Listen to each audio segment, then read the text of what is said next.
जिग्नेश देसाई जी, Australia से। श्री हरिवंश, राधे राधे। राधे राधे महाराज जी। महाराज जी, मेरा सवाल है कि भक्ति के साथ आदमी को जिंदगी में सकारात्मक कैसे रहना चाहिए? जिंदगी में पॉजिटिव रहना कितना जरूरी है? भक्ति ही पॉजिटिव कर देगी, भक्ति ही पॉजिटिव कर देगी। अभक्त कभी पॉजिटिव हो ही नहीं सकता, वो अपने आप का नाश करता रहता है। जो अभक्त होता है, भगवान से विमुख होता है, जो नास्तिक होता है, जो नकारात्मक सोच होती है, वो अपना नाश करती है। दूसरे का नाश तो करती है, वो अपना नाश करती है। भक्ति ही सकारात्मक सोच है। ऐसा आप कह सकते हैं कि सकारात्मक सोच को ही भक्ति कहते हैं, या भक्ति का परिणाम ही सकारात्मक सोच है। आप इन दोनों को अलग करके ना देखिए। सकारात्मक सोच ही भक्ति का फल है, या भक्ति ही सकारात्मक सोच है, आप ऐसा समझ लीजिए।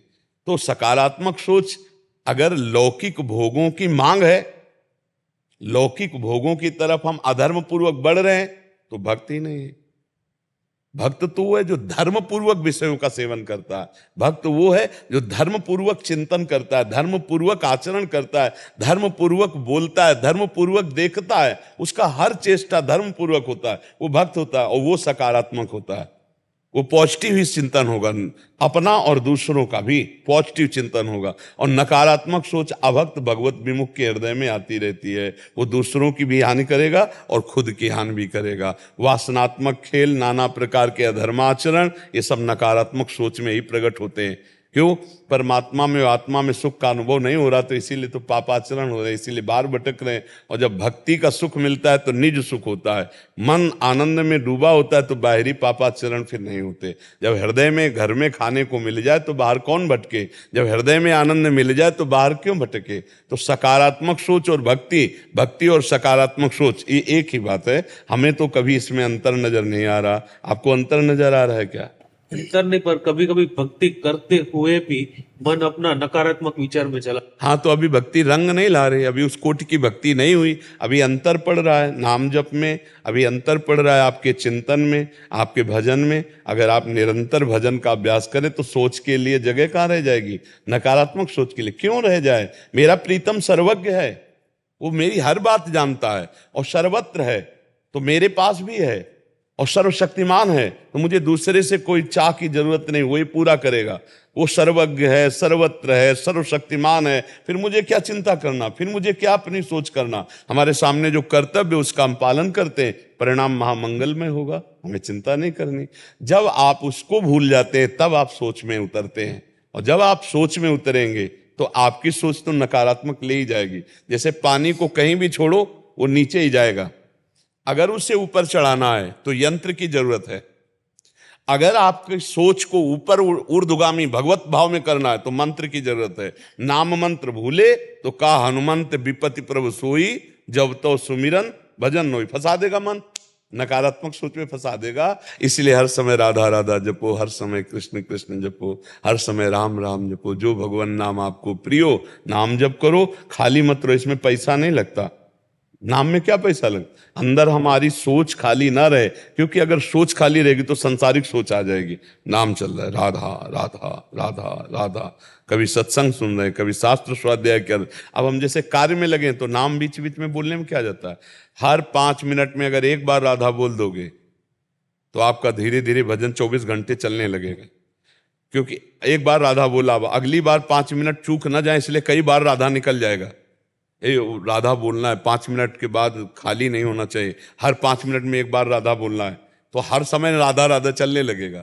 आप नियम बनाओ, 5 मिनट में एक बार राधा, खाली नहीं जाएगा 5 मिनट, 5 मिनट 24 घंटे में खाली नहीं जाएगा। हर 5 मिनट में हम एक बार राधा बोलेंगे, ज्यादा कठिन नहीं है। 5 मिनट में एक बार राधा बोलना है, तो आप ये करके देख लो। अगर 24 घंटे के लिए मन न फंस जाए राधा नाम में तो हमें बताला। हर 5 मिनट में एक बार हमें राधा नाम बोलना है, हर 5 मिनट खाली नहीं जाना चाहिए, एक बार राधा बोलना है, तो आपका चिंतन बनने लगेगा कि 5 मिनट हुए कि नहीं, राधा बोलना है।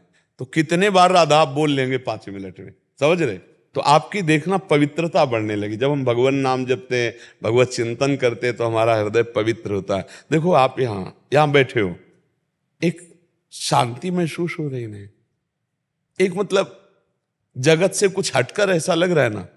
क्यों लग रहा है? क्या है? क्योंकि भगवत चर्चा हो रही, भगवान की चर्चा हो रही, नाम की चर्चा हो रही, और कोई जादू चमत्कार थोड़ी आपको चाहिए। सच्ची मानिए, आपको सिर्फ आपका ज्ञान चाहिए, आपको सिर्फ आपके अंदर जो आनंद है वो चाहिए। अब आप अपने ज्ञान और आनंद को बाहर खोज रहे हैं, दूसरे शरीरों में, भोगों में, वस्तुओं में, इसीलिए खाली हैं। अगर आप लौट पड़े तो आपके अंदर वही ज्ञान है जो बड़े बड़े ऋषि मुनियों के अंदर है, आपके अंदर वही आनंद है जिसे भगवान कहते हैं, भगवदानंद। आप उनके अंश हो, आपको किसी और आनंद की जरूरत नहीं, पर वो समझ पाना कठिन है। इसलिए नाम जप करो, सत्संग सुनते रहो, और जब निगेटिव सोच होने लगे तो आप उसका साथ मत दो। मन के साथ जब हम हो जाएंगे तब फिर हम फंस जाएंगे। मन से अलग होकर, एक गंदा सोच रहा है, राधा राधा राधा राधा, वो जलाएगा, उसको सह जाओ, आप पवित्र हो जाओगे। अब देखो, यही हम कहते हैं, भजन का फल आपके विचार हैं। शरीर रोग से ग्रसित हो, विचार निरोग हैं, ए आनंद में हो। शरीर स्वस्थ है, विचार रोगी है, गंदा काम, क्रोध, लोभ, मोह, मद मत्सर, दुर्गति है। उसी को ठीक करने के लिए अध्यात्म है। रुपया पैसा से काम क्रोध नहीं जीते जाते, नाना प्रकार की भोग सामग्री से अंदर की जलन शांति नहीं की जा सकती। बाहर की ऐसी चमड़ी को ठंडा कर सकती, हृदय के नहीं।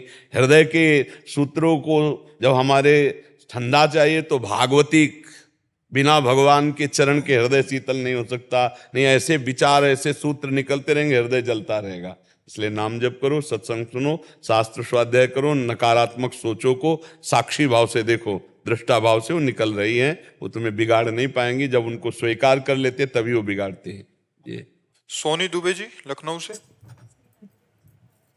श्री हरिवंश महाराज जी, मेरा प्रश्न है कि अपने प्रियजनों के हित के लिए भगवान जी से कुछ मांगना चाहिए या उन पर छोड़ देना चाहिए कि वो जो करेंगे सही करेंगे हमारे हित के लिए? अरे अपना आपका धैर्य है, अगर आपका धैर्य इतना कार्य करता है कि वो तो सर्वज्ञ हैं भगवान, उनसे क्या मांगना है, वो तो जानते हैं।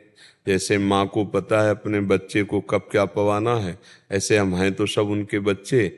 वो सर्वज्ञ हैं, वो सर्वशक्तिमान हैं, उनसे क्या मांगना, वो जानते हैं सब, समय पर जैसा कर दें। अगर इतना धैर्य नहीं है तो फिर हमें मांग लेना चाहिए। दूसरे से मांगने से पूर्ति नहीं होने वाली, तो भगवान से। भगवान ने 4 प्रकार के भक्त बताए। एक बताया आर्त, जो अपने कष्ट निवारण के लिए भगवान का भजन करते हैं। एक अर्थार्थी, जो भगवान से संपत्ति चाहते हैं। और एक जिज्ञासु, जो भगवान को जानना चाहते हैं। और एक ज्ञानी, जो भगवान को जान चुके हैं, जो भगवान को प्राप्त कर चुके हैं। तो किसी भी तरह से यदि हम भगवान से जुड़ते हैं तो हमें लाभ तो मिलता है, जैसे संकट निवृत्ति है या अर्थ प्राप्ति है, पर उससे एक परम लाभ ये मिलता है कि धीरे धीरे भगवान से हमारा संबंध दृढ़ होने लगता है, भाव जुड़ने लगता है। तो फिर आगे चलकर एक कामनाएं हट जाती है और भगवत प्रेम हो जाता है, भगवत भक्ति हो जाती है। इसलिए मांगना चाहिए तो सिर्फ भगवान से मांगना चाहिए। और अगर इतना धैर्य है, इतना विवेक है कि भगवान तो सर्वज्ञ, उनसे क्या मांगना, तो फिर इंतजार करो, धैर्य करो, मत मांगो। लेकिन अगर धैर्य नहीं है तो फिर हमें मांग लेना चाहिए प्रभु से। पर मांग तभी पूरी होगी जब आपका भजन होगा, ये भी ध्यान रखो। अगर भजन नहीं है तो फिर मांग भी पूरी नहीं। आप सोचो मैं मंदिर चला गया, भगवान से कह के आया हूं, तो ऐसे नहीं सुना जाता। भगवान भी आपकी बात तभी सुनेंगे जब आप भगवान के प्रति भाव रखते हो, आपके पास भजन है, क्योंकि आप सकामता लिए हो, आपको अपनी कामना पूर्ति करानी। तो जैसे बाजार में आपको जाना है ना, और जौहरी के यहाँ से हीरे का माला लेना है, हार लेना है, तो आपके पास दाम होना चाहिए। ऐसे कामना की पूर्ति के लिए जितेंद्रियता, पवित्रता, तपस्या, भजन, ये होना चाहिए। केवल कहने से नहीं हो जाएगा कि हे भगवान आप हमारी ये कामना पूर्ति कर दो, नहीं, वैसा अनुष्ठान करना पड़ेगा। शास्त्रों में जैसे आता है कि भगवान ब्रह्मा जी ने कर्दम जी को आदेश किया कि तुम सृष्टि को बढ़ाओ, तो उन्होंने कहा सृष्टि बढ़ाने के लिए पत्नी की आवश्यकता है, अब मेरे योग्य पत्नी चाहिए। तो उन्होंने फिर भगवान नारायण का भजन किया, 10,000 वर्ष तक भजन किया। भगवान प्रकट हुए गरुड़ पर विराजमान होकर। भागवत में चरित्र है, कपिलोपाख्यान में आप पढ़ो। श्री कपिल जी महाराज करुणा करके कर्दम जी के यहाँ स्वयं प्रकट हुए, भगवान के अवतार है। तो जब भगवान नारायण प्रकट हुए तो उनका क्या चाहते हो, तो उनका पत्नी, तो आंसू गिर पड़े। तो बिंदुसर वहां बना हुआ है कि मेरे साक्षात दर्शन करके और आकांक्षता, उन्होंने कहा आदि सम्राट महाराज मनु की पुत्री देवहूति जी परसों आएंगी और वो आपको पति रूप में वरण करेंगे और आप उन्हीं के यहाँ फिर भगवान अपनी तरफ से उनको परम कल्याण प्रदान करने के लिए कपिल के रूप में आए। कपिल भगवान ने उनको उपदेश करके माया मुक्त करके भगवत स्वरूप में स्थित किया। तो हमारी जो कामनाएं हैं वो ऐसे नहीं पूर्ण होंगी कि हम मंदिर गए फूल माला चढ़ा दिया और भगवान हमारा एक काम हो। उसके लिए तपस्या करनी पड़ेगी, इंद्रियों को रोक करके भगवान में के चिंतन में लगाओ, खूब भजन साधन करो तो उसके अनुसार आपको मिलेगा। वो भी पहले पाप नष्ट होंगे तब सुख का विधान आपको मिलेगा। तभी इसीलिए लोगों की अश्रद्धा हो जाती है। मंदिर गए, 1 साल से रोज मंदिर जा रहे हैं और हमारी कामना की पूर्ति नहीं हो रही, तो तुम्हारे जो पीछे के अपराध हैं, पीछे के पाप हैं, उतना भजन करो पहले वो नष्ट हो, तब आगे सुख प्रदान करने वाली तुम्हारी कामनाओं की पूर्ति होती जाएगी अपने आप। पक्का समझ लीजिए, भजन जरूरी है। इसलिए हम कहते हैं राधा राधा कृष्ण कृष्ण राम कृष्ण हरि, जो तुम्हें प्रिय हो नाम जप करो। नाम जप करने से सब मंगल हो जाता है, सब आनंद। जब भगवान के हम सामने बैठते हैं और अंतरात्मा से उनको देखते हैं तो मन करता है कि कुछ भी मत करो। हाँ, उत्तम बस बात, समर्पण करते हैं अपने आप को। बिल्कुल बहुत उत्तम बात है। सही बात तो यही कि तेरा तुझको अर्पण क्या लागे मेरा, तन मन धन पर सब। प्रभु जब बच्चों के लिए या परिवारजन के लिए हित के लिए सोचते इतना हैं, सही समझ लीजिए कि जन्म लेने के पहले से विधान शारीरिक सुख दुख भोगने का बन चुका है। केवल एक बात है जो आप कर सकते हो, भजन करके भगवत प्राप्ति या पापाचरण करके दुर्गति। नहीं तो इस शरीर के सुख दुख का विधान पहले से बन चुका है। कहाँ इसका जन्म होगा, कहाँ इसका मरण होगा, बीच का क्या यात्रा होगी, ये पहले से। सुनो भरत भावी प्रबल, विलख कहो मुनिनाथ, हानि लाभ जीवन मरण जस अपजस विधि हाथ। तो हम भगवान के भरोसे में होकर नाम जप करते हुए अपने कर्तव्य को करें, कर्तव्य को करते रहे, कर्तव्य में नहीं। उनसे मांगे क्या, आप जानो आपका कार्य जाने। हम अपने कर्तव्य को कर रहे हैं तो फल अवश्य मिलेगा, हमें चिंता करने की। पर ये बहुत विवेकी भक्त की बात है। जब भी इतना विवेक ना हो तो मांगो। जगत पिता है, आपने हमको सृष्टि में प्रकट किया, अब हमें यह आवश्यकता है तो आप ही। जैसे बेटा किससे मांगे, अपने पिता से मांगे। तो या तो इतनी जोर का संबंध भाव बन जाए कि प्रभु मेरे हैं, तो अपने बाप से जैसे हक पूर्वक हम मांगते हैं ऐसे प्रभु से मांगे। और या फिर प्रभु की दुकान में अगर हमें जो सामान खरीदनी तो भजन रूपी पैसा होना चाहिए। अगर भजन नहीं है तो फिर बात नहीं। तो ये जो समर्पण है ये हक पूर्वक आ जाता है, फिर अपनापन। ये तन मन प्राण आपको समर्पित है। अब आप देख लीजिए हम आपसे क्या कहें। हे दिलवर, हमने जब पूरा जीवन ही आपको दे दिया तो आपसे क्या कहे। जब दिल दे दिया तो दिल की दुख सुख की बातें आप जानते हो ना, फिर आपसे क्या कहे। वो बहुत ऊंची बात हो जाती है। और ये बहुत उत्तम है कि आप भक्ति करती हो, नाम जप करती हो, तभी ऐसी उत्तम धारणा आती। समर्पण, ये आत्मसमर्पण नौधा भक्ति। श्रवणम कीर्तनम स्मरणम विष्णुपाद सेवनम अर्चनम वंदनम दास्यम सख्य आत्मनिवेदनम। इसे आत्मनिवेदन नवी भक्ति कहते हैं कि अब चाहे दुख मिले चाहे सुख मिले, आपसे क्या मांगना। ये तन ये मन ये प्राण सब आपका, हे नाथ आप देख लीजिए। ये बहुत अच्छी बात है, पर ये इस पे टिके रहना बड़ा कठिन बात है। शरीर में प्रतिकूलता आते ही मांग खड़ी हो जाएगी, नहीं है? लेकिन नहीं, बात ये नहीं है। बात ये कि अनंत जन्मों के पाप का परिणाम ये शरीर में आना है, उसको भोगना है। पर ठाकुर की इतनी कृपा है कि इस रोग में, इस भोग में भी उनका चिंतन चल रहा है, उनका भजन चल रहा है, उनकी सेवा चल रही। बड़ी कृपा है, वो हमें अपनी सेवा में लगाए हुए हैं। तो समर्पण में जो आनंद है वो मांगने जांचने में तो है नहीं। पर फिर मांगे तो किससे मांगे। अगर जिसकी मांगने की इच्छा हो तो हम बार बार प्रार्थना करते हैं केवल प्रभु से मांगो। ये मनुष्यों से मांगने से क्या हो। तो हम दाता से मांगे जो सबके दाता है, भगवान श्री हरि से मांगे, प्रभु से मांगे जी। प्रकृति जी। श्री हरिवंश महाराज। श्री हरिवंश महाराज जी। महाराज जी, अपने जीवन की विषम परिस्थितियों में स्थिर कैसे रहें। विषम परिस्थितियां आती हैं, जो प्रतिकूलताएं आती हैं जीवन में, उसमें जैसे हम बहुत बड़ा तूफान चलता है तो अगर नजदीक कोई पहाड़ हो और उसका आश्रय ले ले तो सुरक्षित हो जाते हैं कि अब तूफान हमको उखाड़ नहीं पाएगा, हमें उड़ा नहीं पाएगा। बहुत बढ़िया आश्रय ले लिया। तो हर परिस्थिति में वही टिक सकता है जिसने देह की, प्राणों की, संबंधियों की ममता प्रभु के चरणों में बांध दिया है। हमारी बात को समझना, प्रभु के चरण ऐसे हैं कि उनको कोई उखाड़ नहीं सकता। प्रभु के चरण क्या, प्रभु का जिसने आश्रय ले लिया उस भक्त के चरण नहीं उखाड़ पाए। रावण की सभा में अंगद ने राम जी के चरणों का चिंतन करके और कहा कि अगर कोई वीर हो इस सभा में तो बार बार मेरे स्वामी को मनुष्य मनुष्य कहता है, मैं उनका एक तुच्छ दास हूं। राम प्रताप सुमिर पन रोपा, पैर रख दिया उखाड़ दे कोई तेरी सभा में, तो राम जी सिया जी को हार जाएंगे, वापस चले जाएंगे। कोई वीर नहीं उखाड़ पाया, हिला भी नहीं पाया चरण को। क्यों? भगवान का चिन्ह। तो भगवान के चरण कौन उखाड़ सकता है? तो सबकी ममता ताग बटोरी, मम पद मनहि बांध बर डोरी।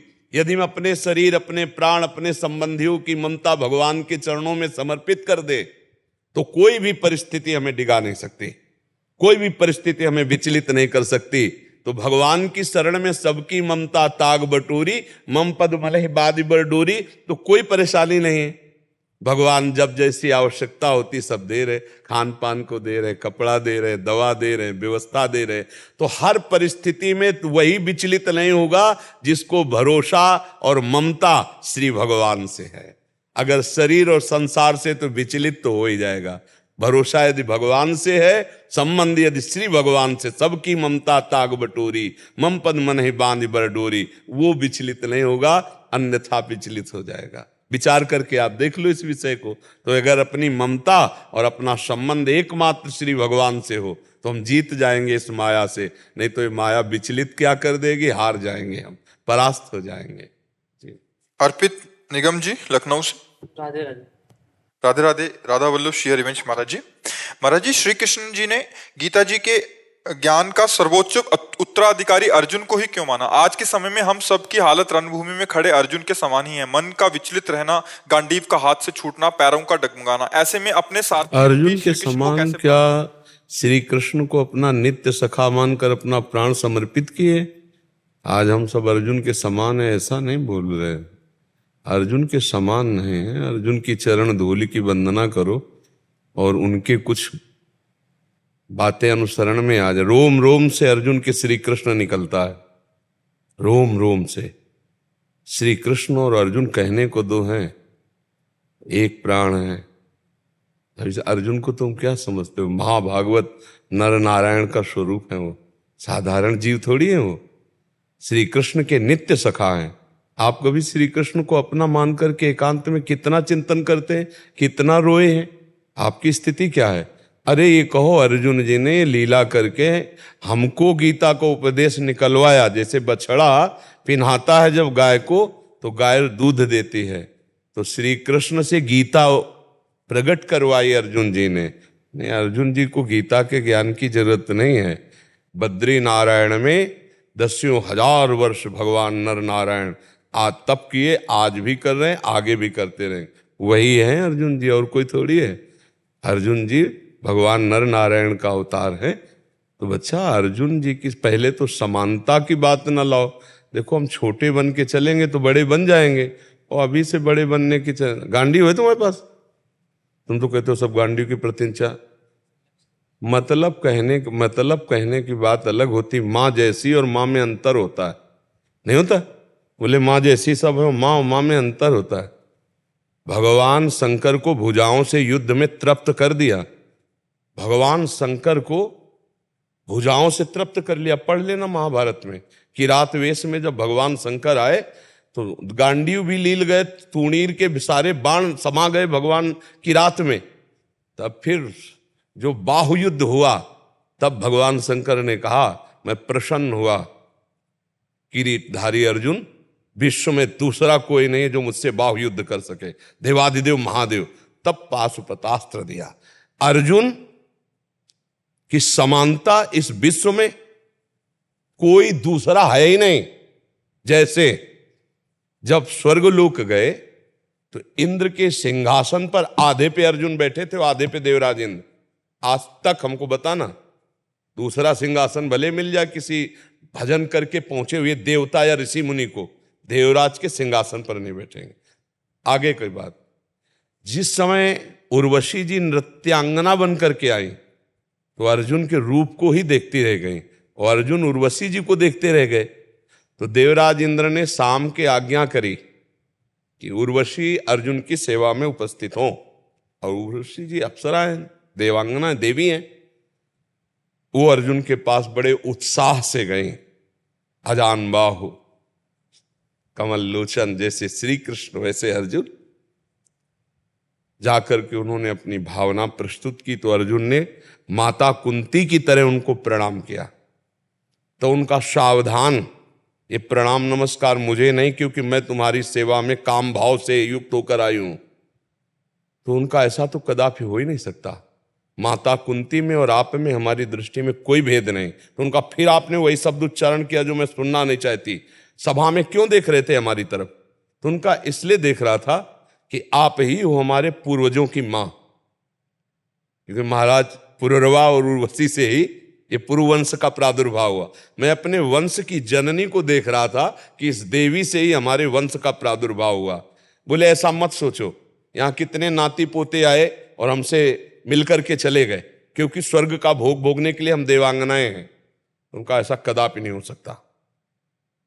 तो उन्होंने कहा आखिरी बार कहते हो मुझे स्वीकार करो, क्योंकि इस समय मैं तुम्हारे प्रति आकर्षित हूं, और अगर नहीं स्वीकार करते तो मैं शाप दे दूंगी। तो उनका मैं आखिरी बात कहता हूं, माता कुंती से भी बढ़कर मैं आपको मानता हूं और आपके चरणों में प्रणाम करता हूं। इसके आगे मैं कोई बात सुनना नहीं चाहता। तो कहा जा नपुंसक हो जा। तभी देवराजेंद्र ने उसे 1 वर्ष के लिए सीमित कर। उर्वशी जी काम भावना का आवाहन करे और विश्व में कोई ऋषि मुनि, अर्जुन के अलावा की बात कर रहा हूं, वो मूर्छित ना हो जाए, वो अपने स्थिति से डिग न जाए। कोई बिरला ऐसा होगा जिसे भगवान रक्षा करे।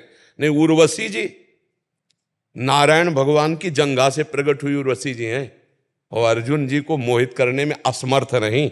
साप दे दिया, लेकिन अर्जुन के समान यहां सच्चे ढंग से चल नहीं पा रहे।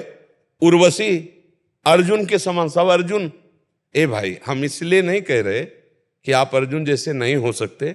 आप हो सकते हो क्योंकि भगवान के अंश हो, पर अर्जुन जी के चरणों की धूल की वंदना करो, तब कहीं धीरे धीरे हम भगवान श्री कृष्ण की बात समझ पाए और आगे हम चल पाए। अब आप प्रश्न करो, क्योंकि प्रश्न की धरा ही इतनी तार्किक हो गई कि जिसको हमें प्रमाणित करना पड़ा कि आप अर्जुन नहीं हैं। नहीं, बोलो क्या हो, बोलो किसी में है अर्जुन जैसी सामर्थ्य? भगवान जहां अर्जुन की जूती है वहां बैठ रहे हैं। रथी की जहां पादुका होती है वहां सारथी बैठता है। अब देखो ना, रथी अर्जुन, तो पादुका जहां है वहीं तो बैठे हैं। और कौन है? ध्येयम सदा परिभवग्नम अभीष्ट दोहम तीर्थास्पदम शिव विरंचिनुतम शरण्यम भृत्यार्थिहम प्रणतपाल भवाब्धिपोतम वंदे महापुरुष ते चरणारविंदम। बड़े बड़े शिव विरंच जिनको नमस्कार करते वो श्री कृष्ण। तो अर्जुन की समानता हम लोग अपने को अर्जुन नहीं कह सकते। हाँ, अर्जुन जी ने हमारे लिए ही गीता का उपदेश भगवान से प्रकट करवाया। हम उनके चरणों में नमस्कार करके गीता के उपदेश को धारण करें। अब क्या प्रश्न है आपका? ऐसे में हमें अपने सारथी रूपी श्री कृष्ण की प्राप्ति कैसे होगी? मतलब कह रहे हैं कि अर्जुन की तरह ही हमारी हालत हो रही है, ऐसा इनका भाव है। हाँ, तो देखो, पैर डगमगा रहे हैं। गीता जी भगवान ने सबको उपदेश किया है। गीता जी को गुरु मानो, गुरुवाणी मानो, वंदे कृष्णम जगत गुरु। और गीता जी ना समझ में आती हो तो संतों से समझो। संत गुरुदेव हैं, संत भगवान के स्वरूप है, संत श्री कृष्ण के स्वरूप है, इसमें कोई अंतर नहीं। जाने संत अनंत समाना, भगवान कह रहे सातों सब मोहिमय जग देखा मोते अधिक संत कर लेखा। तो किसी संत भगवान में गुरु बुद्धि कर लो और उनके उपदेश मान लो, तुम्हारा मंगल हो जाएगा। नहीं, अब तुमको यही देखना है कि हम तो गुरु मानेंगे, अधरों पे मुरली हो, ललित त्रिभंगी हो, तो भी संत शरण जाना पड़ेगा, रास्ता पूछना पड़ेगा, कैसे चले कैसे। तो भगवान के डायरेक्ट श्रीमुख से निकली हुई गीता जी है, मतलब उसमें कोई मिलावट नहीं है, शुद्ध भगवान के श्रीमुख से निकला हुआ उपदेश है। यद्यपि जो ब्रह्म ऋषि संतजन करते हैं वो भी भगवान ही करते हैं उनके हृदय में बैठकर, पर वो भगवान की वाणी। तो गीता जी को पढ़ो, अर्थ सहित प्रकाशित है, टीका प्रकाशित है, उन टीकाओं को पढ़ो और भगवान को गुरु मान लो। तो तुम्हें ढूंढने की जरूरत नहीं पड़ेगी। तुम्हारे हृदय में भगवान बैठा हुआ है, ग्रंथ में भगवान बैठा हुआ है, संत में भगवान बैठा हुआ है, हर पंथ में भगवान बैठा हुआ है, नहीं बैठा हुआ? तो हाँ बच्चा, फिर चलो वैसे चलो, आनंद पूर्वक, संशय मत करो, और मेरी राय में सबसे छोटे बन जाओ तो सबसे बड़े बन जाओगे। यहाँ प्रकृति का जो नियम है, जो छोटा बनने की कोशिश की वो बड़ा बन गया, और जो बड़ा बनने की कोशिश की वो मिटा दिया गया।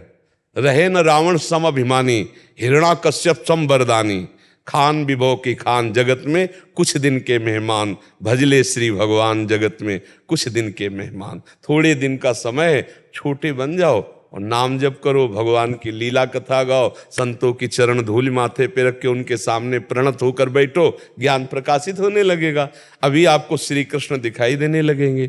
यदि संत में, गुरुदेव में श्री कृष्ण दिखाई दे तो फिर चराचर में देखने की हमारे अंदर सामर्थ्य आ जाती है। जैसे गुरु में हम ब्रह्म बुद्धि कर ले, गुरु साक्षात परब्रह्म, तो फिर हम उसी को फैलाते हैं। अखंड मंडलाकारम व्याप्तमेन चराचरम, सब जगह मेरा परब्रह्म स्वरूप गुरुदेव विराजमान। यही भगवान तो उपदेश कर रहे हैं, वासुदेवा सर्वमिति सा महात्मा दुर्लभा। भजन करो, बहुत अच्छे बच्चे हो जो अध्यात्म की जिज्ञासा रखते हो, पर सच्चे जो मार्ग के पथिक हैं उनका अनुसरण करना होता है। नहीं तो क्या, अभी तो बुद्धि बच्चा है, अब धीरे धीरे तर्क में आ जाएगी, तर्क में फिर हो सकता है नास्तिकता में फैल जाए, फिर नास्तिकता में फैल करके अपने जीवन को बर्बाद कर लें, और इसी को श्रद्धा में पलटा दो। श्रद्धा उसे कहते हैं जो वाक्य संतों से निकले, शास्त्रों में सुने, वो यथावत बिना तर्क के हमने स्वीकार कर लिया और चल पड़े तो हमारे अनुभव में आ गए। भगवत प्राप्ति तर्क से नहीं होती, भगवत प्राप्ति श्रद्धा विश्वास से होती है। भवानी शंकरो वंदे श्रद्धा विश्वास रूपिणो, याभ्याम बिना न पश्यंत सिद्धा स्वांता स्तमीश्वरम। बिना श्रद्धा विश्वास के हृदय में विराजमान ईश्वर का कहाँ अनुभव हो रहा है? तो हम श्रद्धा विश्वास करके संतों के, शास्त्रों के वचनों का अपने जीवन में, आचरण में अनुसरण करें तो हमें भगवत प्राप्ति हो जाएगी, तो हमारे श्री कृष्ण हृदय में मिल जाएंगे। इस शरीर रूपी रथ में भगवान श्री कृष्ण आपको बैठे दिखाई देंगे। यहीं जैसे वो सारथी के बैठने के स्थान है ना, ऐसे बीच हृदय में स्थान है भगवान का, यहीं बैठे भगवान हृदय देश में। गीता में भी भगवान ने कहा है कि मैं हृदय देश में सबके बैठा हूं, तो बाहर खोजने की जरूरत नहीं। अंदर आंख धीरे अंदर पलटो, अपनी दृष्टि अंतर्मुख हो, और हा कृष्ण तो यहीं प्रकट हो जाएंगे। रुदु सुश्रम राजन कृष्ण दर्शन, पहले रो श्री कृष्ण के लिए, तब श्री कृष्ण मिलेंगे। अभी तो बातें हम श्री कृष्ण की करेंगे और इच्छा भोगों की रहेगी। मिलना श्री कृष्ण से चाहते हैं पर भोगना भोग विषय चाहते हैं। हमने ये नहीं कहते कि भगवान से मिलना नहीं चाहते, चाहते हैं, पर वो बहुत धीमी चाह है, बहुत धीमी, और भोगों की बड़ी प्रबल चाह है। तो जहां भोग सामने आते उन्हें भोग लेते, तो श्री कृष्ण मिलन की चाह ढक जाती है। फिर वो चाह, जब भोगों का त्याग हो तो वो चाह प्रकाशित हो जाए, नहीं तो फिर वो प्रकाशित नहीं होती। राख से ढकी अग्नि की तरह वो ज्ञान होता है, हर जीव के अंदर ज्ञान है, पर जहां भजन रूपी हवा चलाओ तो राख हटी और भम से आग ज्ञानाग्नि जगे, तब वो अपने अंदर ही परमात्मा का अनुभव करके वो मुक्त हो जाता है, जीवन मुक्त हो जाता है। नाम जप करो, आचरण पवित्र रखो और खूब सत्संग करो, शास्त्रों का श्रवण करो, जो महापुरुषों के वचन है उनको सुनो, तो अभी ज्ञान प्रगट बहुत बढ़िया अवस्था है। इसी अवस्था से लगो तो आगे बढ़ जाओगे। कोई नशा नहीं होना चाहिए, कोई गंदी बात नहीं होनी चाहिए, ना देखने की, ना सुनने की, ना बोलने की, ना करने की, तब इस मार्ग में अग्रसर हुआ जाता है। जी गुरुजी, आप बहुत ही बड़े काउंसलर है। जैसे मैं पेशे से एक डॉक्टर हूँ। काउंसलर मतलब क्या होता है? मतलब लोगों को अपनी बातों से समझाना, और उनका कुछ भी चीज गलत छूट जा रहा है, जैसे ड्रग्स, जैसे कि व्यभिचार, जैसे कि कोई भी डिप्रेशन, एंजाइटी। तो मैं पेशे से एक डॉक्टर हूँ, मेरे पे बहुत मरीज आते हैं डिप्रेशन, एंजाइटी के। हमें इतना समय लग जाता है दवाइयों से उन्हें ठीक करने में, पर आपके विचारों से, आपके सानिध्य में आने से और नाम जप से उतना प्रभाव पड़ रहा है यंगस्टर्स पे कि वो बहुत जल्दी। हाँ, प्रभु का गुरुजनों का प्रताप काम कर रहा है। और बात यह है कि इसमें भगवत शक्ति काम करती है। हम लोग भगवान के आश्रित हैं, कोई जादू टोना तो जानते नहीं, हमारे वही जब कुछ है तो वही सब आपका परिवर्तन कर रहे हैं, वही मंगल कर रहे हैं। पूरी सृष्टि उन्हीं की है, तो अब जैसे भगवान ने निमित्त बना दिया, बुलवा रहे हैं, तो सबका मंगल हो रहा है, सबका मंगल हो रहा है। जो औषधियों से रोग दूर होता है वो भगवान की सामर्थ्य तो औषधियों में है ना, तो वही वचन से बैठा करके दूर करवा रहे। सामर्थ्य तो उन्हीं की है, औषधियों में भी सामर्थ्य भगवान ने ही दी है ना। भगवान ने शक्ति डाली, इस औषधि से ये सुधार होगा, तो ऐसे ही भगवान ने वचन में सामर्थ्य दे दी, इस वचन से सुधार हो जाएगा। देखो, जब हम निष्काम और निश्चल और अपनापन करके आपसे बात करेंगे तो आपको हमारी बात माननी ही होगी। और अगर हम राब और कुछ लोभ और अभिमान करके बात करें तो आपके हृदय पर वो बात असर ही नहीं करेगी, पक्का समझ लो। और जब हम हृदय से दैन्य होकर के और आपसे अपनापन करके कि आपका कल्याण हो जाए, तो ये बात आपके अंदर घुस जाएगी दिमाग में और ये घूमती रहेगी, ये गलत है छोड़ दो, ये गलत है छोड़ दो, और आप उठने लगोगे, आपको आनंद की प्राप्ति होने लगेगी। शिवानी जी महाराष्ट्र से, राधे राधे, प्रणाम महाराज जी। महाराज जी, मन के विरुद्ध कोई बात और चीज होती है, वो काम या चीज करने से मन उठ जाता है, परिस्थिति अनुसार कभी वो काम करना पड़ता है पर मन नहीं लगता। अगर सत कार्य मन न लगे तो चिंता नहीं करनी चाहिए, असत कार्य मन न लगे तो बहुत अच्छी बात है। अगर सत कार्य है और मन नहीं लग रहा तो हमें जबरदस्ती वो कार्य करना है, क्योंकि मन का कोई भरोसा नहीं है कि बराबर साथ दे, किसी का साथ नहीं देता। ये कभी तो इतना सुंदर चलता है कि धन्यवाद देने का मन होता है, कभी इतना गंदा चलता है कि इसको डांटने का मन होता है। बहुत कभी दुष्टता दिखाता है तो कभी बड़ी साधुता दिखाता है, कभी बड़ी अच्छी सलाह की तरफ चलता है तो कभी बहुत ही गंदी बात करता है। तो हमको इसके निर्णायक बनना, इसके गुलाम नहीं बनना। हम लोग प्रायः इसके गुलाम बन चुके हैं। ये जैसी बात करता है वैसी में हमें दस्तखत करवा लेता है, हम फंसते चले जाते हैं, पिटते चले जाते हैं, मिटा देता है, हमारे अस्तित्व को मिटा देता है। और जिसने इस पर लगाम कस ली वो महान होता चला जाता है। इसलिए हमें जरूरी नहीं है कि हमको इसकी बात पूरी ही करनी है। जब हम पूरी नहीं करेंगे तो ये खुद जलेगा, और उसकी जलन को हम अपनी मान लेते हैं, इसलिए हम फेल हो जाते हैं। बोले बहुत मन जल रहा है, अरे जलने दो ना, बहुत दुष्ट है, बहुत पापाचरण करवाया है, बहुत जन्म में, इस जन्म में भी।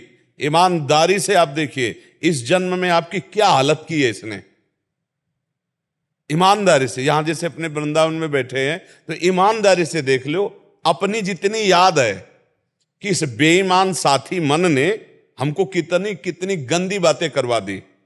अब इसके खिलाफ हो जाओ, अब इसके खिलाफ खड़े हो जाओ, क्योंकि इसी को सही रास्ते पे चलाए तो मुक्त हो गए, और गलत रास्ते पे गया तो बंधन से युक्त हो गया।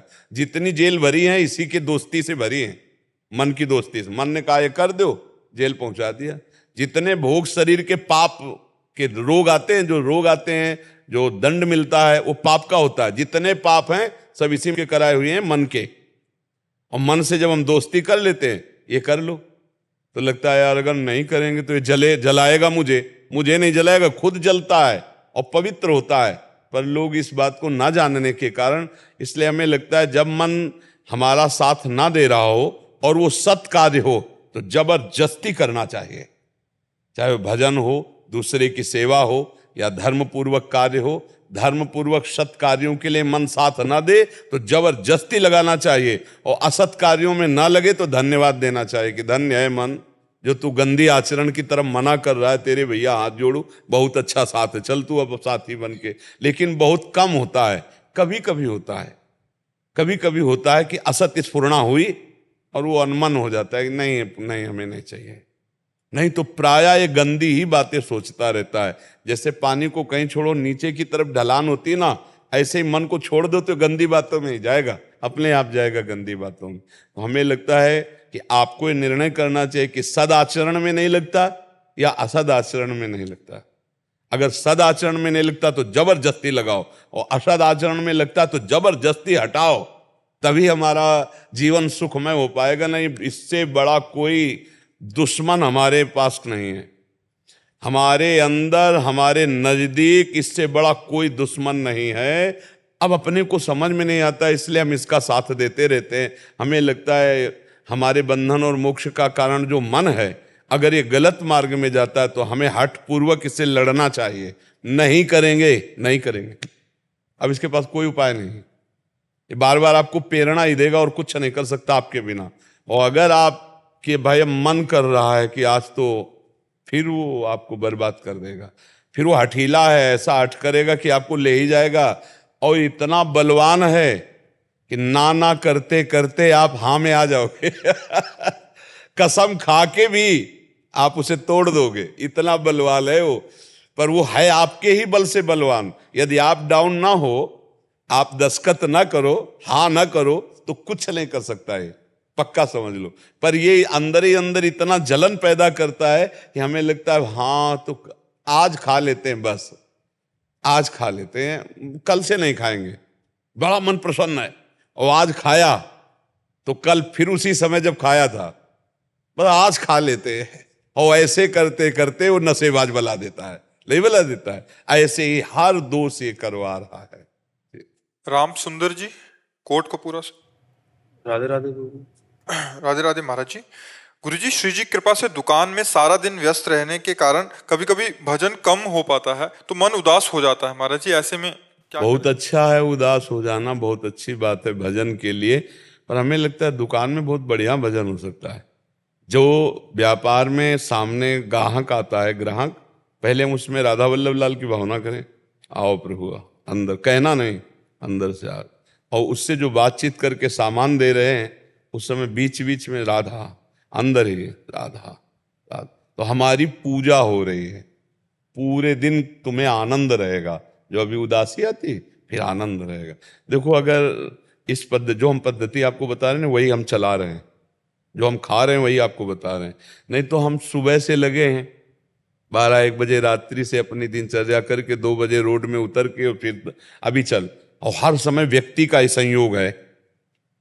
अब एकांत तो भजन मिला नहीं सुबह से, तो हम उदास ना हो जाएं, क्योंकि हम बाबा जी बचपन से भजन में ही लगे, लेकिन हम हर समय भजन में रहते हैं, भगवान की बातें कर रहे हैं, आप सब में भगवान की भावना कर रहे हैं, मेरे भगवान इन रूपों में आए। और ये सब सेवा श्री भगवान के लिए। और बीच बीच में हमारा सुमिरन चल रहा है, दिमागी जो हमारा पूर्वाभ्यास। नहीं तो हम ये सब बंद कर दें। तो ऐसे ही आपको व्यापार करना अनिवार्य है, क्योंकि परिवार चलाना है। जैसे हम जीवित हैं तो इसी बात में हमें सुख है कि हमसे श्री जी सेवा ले रहे हैं। अगर ये सेवा ना हो तो यार मरा हुआ जीवन, किडनी फेल जीवन, कैसा नरक जीवन हो। अभी एक बात का उत्साह कि ये जीवन किसी के काम आ रहा है। अगर हमें जो बल है, जो हमें उत्साह आता है, वो केवल इस बात का आता है कि ये जीवन किसी के काम आ रहा है। हजारों लोग उत्साहित हो रहे हैं, मरे हुए जीवन को देखकर हजारों लोग मुस्कुरा रहे हैं, हजारों लोगों का जीवन उत्थान की तरफ जा रहा है। तो ये जीवन ठीक नहीं तो जीवन किस काम का? मरा हुआ जीवन है, किस काम का जीवन फिर? तो अगर आपका परिवार है तो व्यापार आवश्यक है, और व्यापार है तो लोगों से मिलना जुलना, बातचीत करना आवश्यक है। फिर इसी को भजन मान लिया जाए तो हमारा भगवत प्राप्ति का सहज उपाय हो जाए। भगवान ने कहा यत करोषि, जो करो मेरे लिए करो। जब दुकान में जाओ तो ठाकुर जी को प्रणाम करके बैठो कि प्रभु अब 8, 10, 12 घंटा जो भी आपकी या व्यापार रूपी सेवा में रहेंगे, इसमें हो सकता है मैं आपको भूल जाऊं, पर मैं पहले से कहता हूं ये आपकी सेवा के लिए कर रहा हूं। और जब दुकान बंद करो तब प्रणाम करके हे प्रभु ये 10 घंटा के समय में जो भी हमसे व्यवहार और भजन हुआ वो सब आपको समर्पित करते हैं, निश्चित भगवत प्राप्ति हो जाएगी। अब इसमें क्या कठिनता है? बीच बीच में राधा राधा उच्चारण कर लिया, और आए हुए ग्राहक में है तो सबके हृदय मंदिर में भगवान। जैसे पंखा चल रहा है, ये जल रहा है, बल्ब जल रहा है, तो है तो बिजली ना। यंत्रों के अलग अलग करण हैं, इनका प्रभाव अलग अलग, लेकिन बिजली तो एक ही ना। ऐसे सब में परमात्मा रूपी बिजली एक ही। ये क्रूरापि पापिनो न च सताम संभाष्य दृश्याचे सर्वानुवस्थितया निरीक्ष परम स्वाराध्य बुद्धिर्मम। जो क्रूर हैं, पापी हैं जरूर, लेकिन उनमें भगवान है, क्योंकि चेतना जो है वो भगवान की। वो क्रियाएं पाप की हो रही, उनसे हमें मतलब नहीं, उसमें जो अंदर तत्व है वो श्री भगवान है। तो ऐसे हर ग्राहक के रूप में भगवान आ रहे हैं। बहुत प्रिय वचन बोलकर, ईमानदारी से, उचित मुनाफा लेकर अच्छी वस्तु उसको दीजिए और भगवान प्रसन्न हो जाएंगे। झूठ बोलने की जरूरत नहीं व्यापार में। लोग कहते बिना झूठ बोले नहीं चलता, नहीं, गलत तुम्हारा सिद्धांत है। हम 20 की सामान लाए, 30 की अगर नहीं बेचेंगे तो बिजली का बिल है, घर परिवार चलाना है, हमारा जीवन है। भाई दुकान में बैठे हैं तो बेचने का मतलब क्या है कि कुछ मुनाफा लेकर परिवार चलाना है। तो अगर हम 20-25 की चीज लाए और 30 की बेच रहे तो सब कोई जान रहा मुनाफा ले रहा है, तो उसमें ये कसम खाने की जरूरत नहीं है भाई। हम कसम से कहते हैं इसमें बिल्कुल मुनाफा नहीं है और आपको केवल हम अपना मान के दे। लोग ऐसे नहीं कहने लगते, तो ये प्योर झूठ बोल रहे हो, ये पाप है, ये तुम्हारे लिए हानिकारक होगा। हम 25 रुपया किलो देते, तुम्हारा मन हो लेना हो ले, नहीं आप आगे किसी दुकान में देख लीजिए। बढ़िया वस्तु बेचो, अच्छे दाम में बेचो, उसकी कोई परेशानी नहीं है। और जब भगवान ये देखते हैं ना तो फिर उन्नति होने लगती है। और बेईमानी से जो कमाया हुआ पैसा है वो घर में किसी न किसी रोग, किसी न किसी परेशानी, अशांति का काम बन करके वो फिर नष्ट हो जाता है। तो हमें लगता है अधिक मुनाफा मत लो, उचित मुनाफा लो जो वास्तविक मुनाफा है, और अच्छी वस्तु दो, अच्छी वस्तु दी जाए, झूठ ना बोला जाए, उचित मुनाफा लिया जाए और ग्राहक को भगवान समझा जाए और बीच बीच में नाम जप किया जाए, तो हर व्यापार, हर कार्य से भगवत प्राप्ति की जा सकती है। नहीं तो इसलिए प्रसन्न रहो, और ये अच्छा है कि भजन के लिए उदास मन हो जाए, बहुत अच्छी बात है जी। ममता मिश्रा जी। पूज्य गुरुदेव, आपके चरणों में कोटि कोटि प्रणाम। महाराज जी, मैं ऐसा कौन सा कर्म करूं जो मेरे पति को परमात्म तत्व की प्राप्ति हो और उनके प्रति समर्पण का भाव हो उनका? सबसे बड़ी बात है प्रेम। अगर हमारे हृदय में अपने पति के प्रति भगवत भावना और भगवान के नाम में प्रेम, भगवान के चरणों में प्रेम, तो हम कुछ भी कर सकते हैं। देखो, पति में भगवत भावना करके अपने पातिव्रत धर्म से स्थित माता अनुसुईया जी ने भगवान श्री हरि, ब्रह्मा और देवादिदेव महादेव जी को 6-6 महीने का बालक बना दिया। पातिव्रत धर्म में बहुत बड़ी सामर्थ्य है। यदि अपने पति के अनन्य होकर उसमें भगवत भावना की जाए तो पति को भी भगवत प्राप्ति करा सकती है और आप खुद भगवत प्राप्त हो सकती हैं। धर्मराज जी से अपने पति को वापस ले लिया, ऐसा आज तक कहीं प्रमाण नहीं मिला किसी और के लिए। एक पतिव्रता नारी ने जो चमत्कार किया कि धर्मराज परम प्रवीण 12 महाभागवतों में है, उनकी बुद्धि को भी चकरा दिया।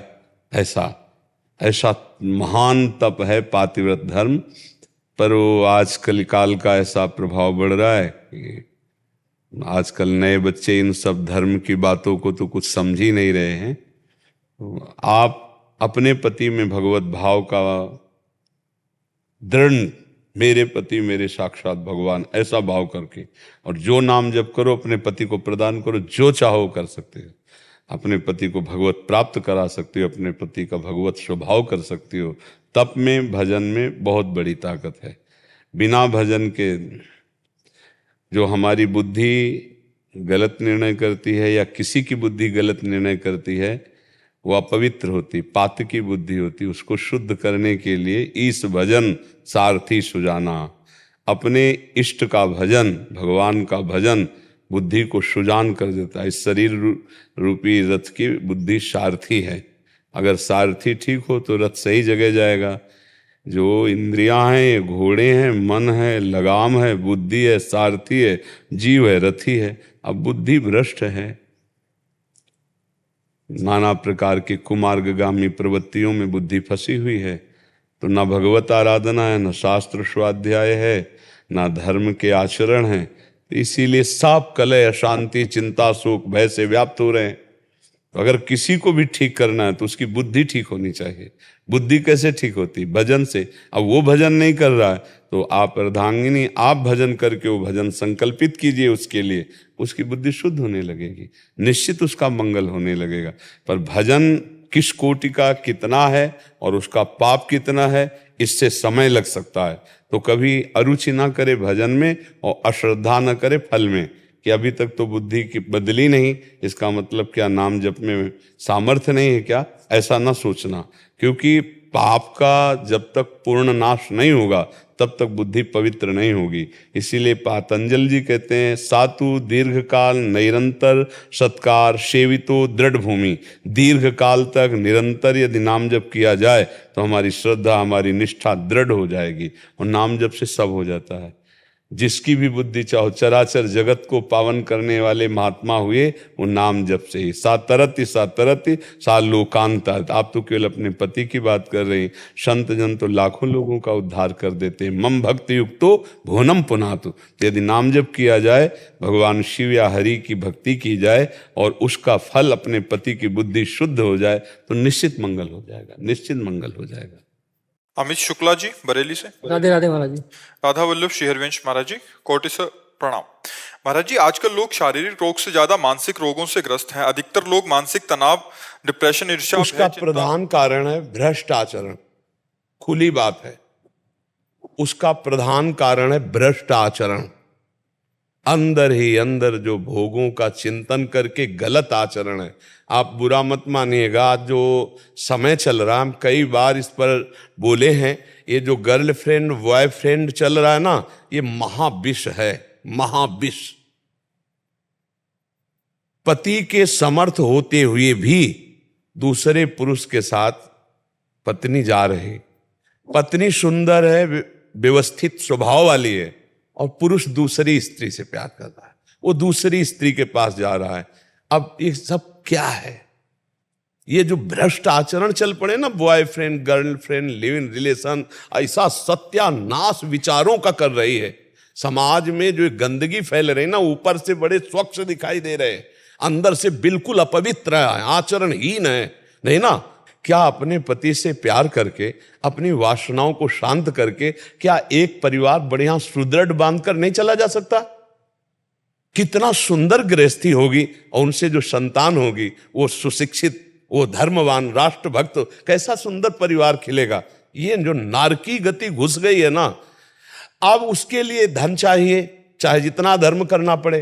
तो हमारे जो, हम इसीलिए एक शब्द में बोला, आचरण भ्रष्टता सब का कारण है। सब रोगों का, सब पतन का, डिप्रेशन का, सब का कारण आचरण भ्रष्टता है। और ये अंदर से आप देख लीजिए, आप लोगों में से कितने लोग आचरण पवित्र हैं।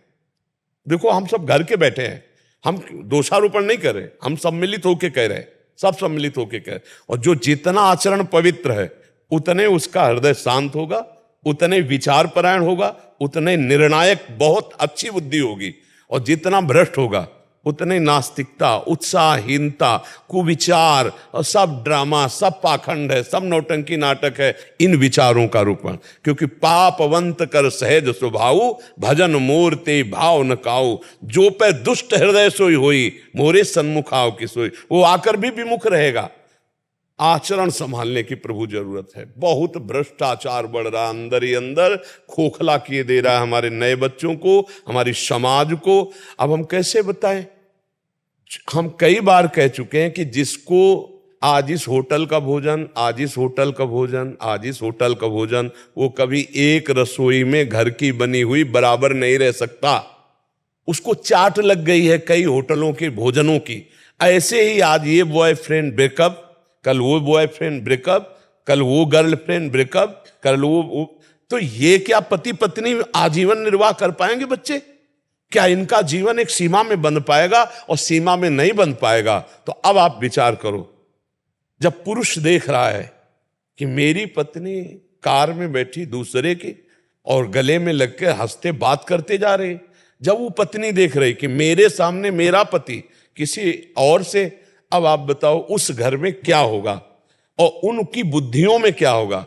बहुत रोष आएगा, तो हिंसा में वृत्तियां उतर जाएंगी, जेलों में जाओ, नरकों को भोगो, यही गतियां हैं। इसीलिए एक शब्द में उत्तर दे रहे, हमारी जो आज मानसिक स्तर गिर रहा है उसका कारण है भ्रष्ट आचरण। अब उसे मानो या ना मानो, भ्रष्ट आचरण में नशा आ जाता है, भ्रष्ट आचरण में अधर्म के द्वारा धन लेना आ जाता है, भ्रष्ट आचरण में पराये पत्नी के साथ या पराये पुरुष के साथ जो सहवास करना आ जाता है, भ्रष्ट आचरण है। अगर भ्रष्ट आचरण सुधार लिए जाएं तो अभी आनंद आ जाएगा। देखो, जब पाप का हमें दंड भोगना होता है तो हमारी बुद्धि को निगेटिव किया जाता है। बुरी दशा आने के पहले बुद्धि बदली जाती है। जेका विधना दारुण दुख दीन, वही कै मति पहले हरिलील। तो बुद्धि का विपरीत होना, निगेटिव हो जाना, नकारात्मक सोचे होना, ओवर थिंकिंग इतनी बढ़ जाना, अब वो उसको डिप्रेशन में पहुंचा देती, क्योंकि पाप है। अच्छा, पाप नहीं है और भजन हो रहा है, नाम जप है, सत्संग है, आप काट सकते हो।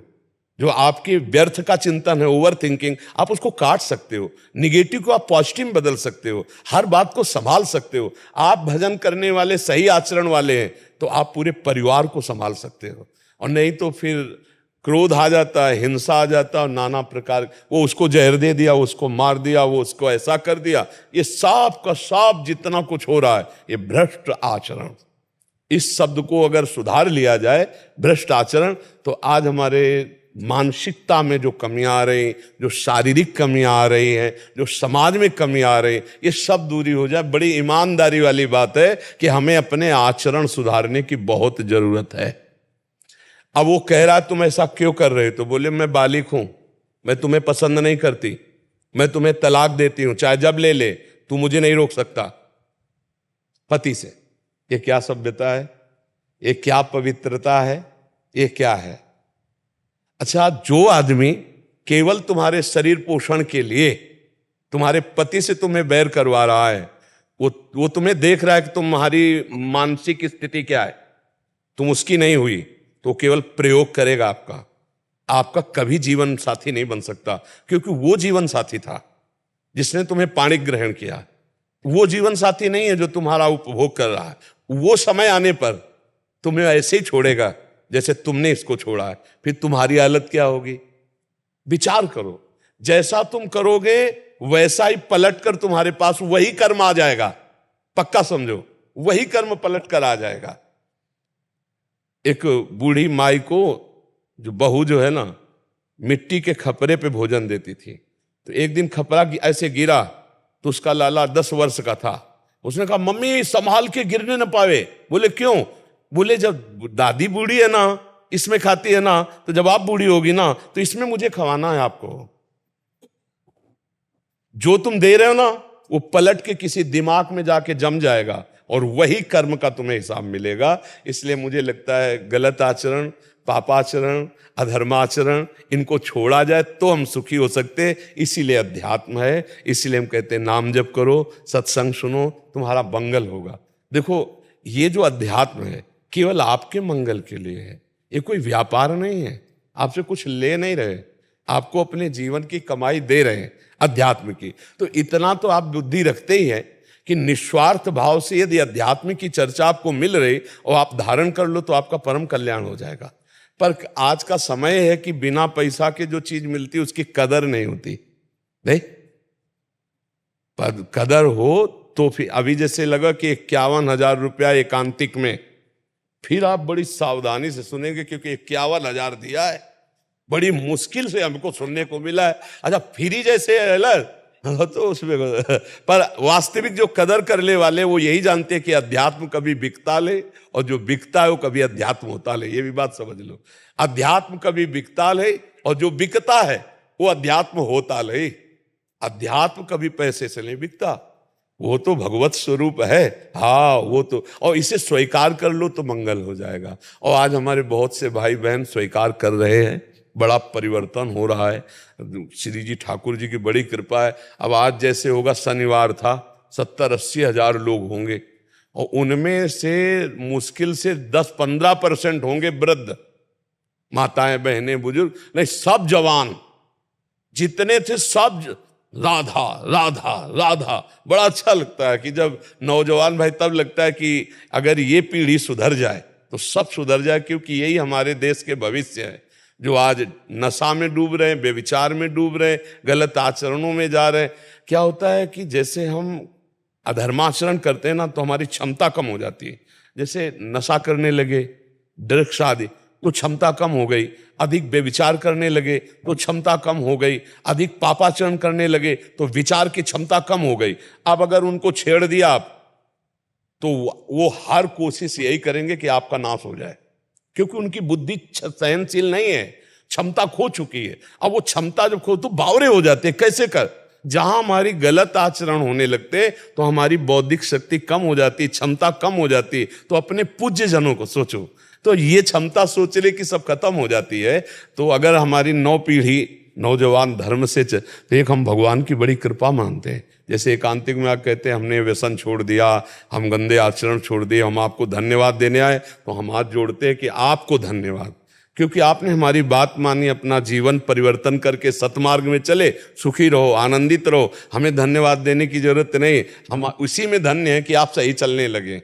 हम खुद धन्य हो जाएंगे, हमारा जीवन धन्य हो जाएगा, हमारा बोलना धन्य हो जाएगा। संतों का जीवन किसमें धन्य है? आपका मंगल हो जाए, आप सुखी हो जाओ, आप अच्छे आचरण वाले बन जाओ।